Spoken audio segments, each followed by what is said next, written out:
యేసు రక్తమే జయం పరిచర్య ప్రైజ్ ద లార్డ్. సెప్టెంబర్ 12వ తేదీ 2024.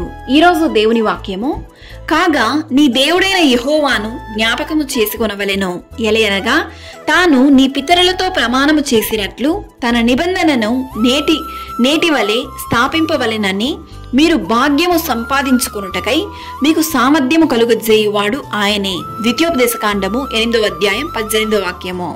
అవును క్రీస్తునందు ప్రియులారా, తన ప్రజలైన ఇశ్రాయేలీయులను దేవుడు నడిపిన రీతి ఎంతో అద్భుతము, ఆశ్చర్యము. బానిసత్వంలో నడిపిస్తున్నటువంటి తన ప్రజలను నిత్యము పాలు తేనెలు ప్రవహిస్తున్నటువంటి కానాను దేశములోనికి, అనగా సర్వ సమృద్ధి కలిగిన దేశములోనికి తన ప్రజలను నడిపించెను.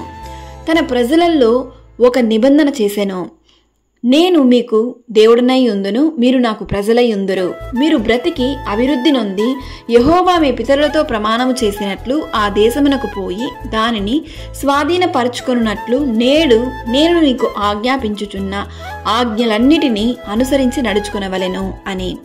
ప్రజలు చేసినను వారి బలము వలనే, వారి సామర్థ్యము వలననే ఇంత భాగ్యము మాకు కలుగజేసెను అని అనుకొనుచున్నారు. కానీ అది నిజము కాదని, దేవుడైన యెహోవాయే వారి ఆశ్చర్యమునకు కారణమని ఎన్నటికీ ఇశ్రాయేలీయులు మరవకూడదని ఆజ్ఞ ఇస్తున్నాడు.